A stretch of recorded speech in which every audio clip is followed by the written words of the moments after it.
Yo, what's going on everybody? My name is Ozzy and I'm back again with another video for you guys. Today we're going to be taking a look at the DualShock 4 PlayStation attachment. Let's go ahead and take a look and see if it's any good or my thoughts on it. Let's get into the video. Yeah! Do-do-do, do-do-do, do-do-do, Ozzy's tech and stuff, yeah. Alright guys, so the back button attachment for the PlayStation 4 is basically that. It's a attachment that you connect onto the bottom of the controller that gives you two extra programmable buttons as seen right there. Two buttons back here that can be programmed to any of the buttons on the front here. Well, actually I shouldn't say any buttons. The only buttons that you can't program is the PlayStation button on the middle and the share button. So there's that. The attachment is $30 US. Some might say it is a little bit too expensive. Some might say it's actually a bargain. Like I mentioned, this is a programmable attachment that you can program almost any button that you see on the controller onto the back. Now in the box itself, you get the actual attachment as well as some instructions and some paperwork. So there's nothing really too fancy with the packaging.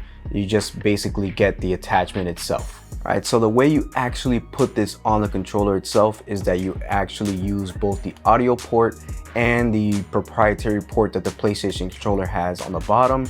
And you use both of those ports, you just slide it in and it snaps in place. Once it's installed onto the controller, all that's left is for you to program the two buttons and you're good to go. It's that simple. So all you gotta do once you wanna program the actual buttons itself is you press down the bottom of the touchscreen to bring up the first programmable or P1 mode. It does have P1, P2, and P3, so three programmable profiles that you can use. Once you selected the one you want to use, all you got to do is hold down the touchscreen and you will go into edit mode, and this way you start selecting each button to pick the one that you want to program to. It's really simple, not hard at all to get. You just gotta, get into it. Now, if you want to go from P1 to P2 or from P2 to P3, all you gotta do is double tap the bottom of the touchscreen and it'll flip between the profiles, so that way you can program buttons to your heart's desire. So some of you might be asking, is this good? Does it work?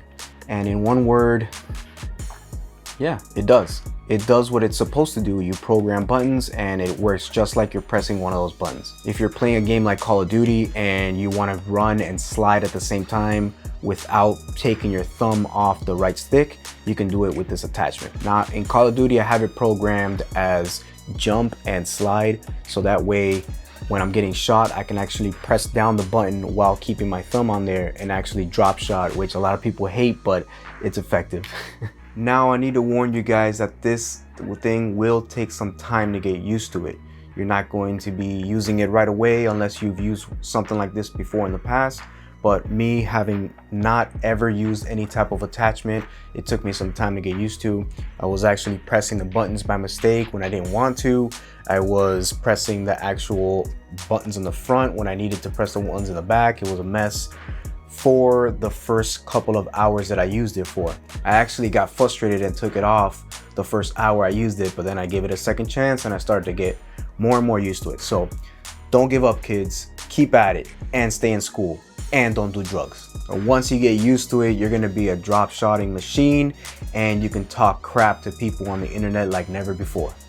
Oh, I suck? No, man. You suck. You're the worst. Hey, man, don't talk about my mother that way. She's a saint. Now, I know some people have said that once you plug in a headphone to the bottom of the auxiliary port, that it doesn't sound very good.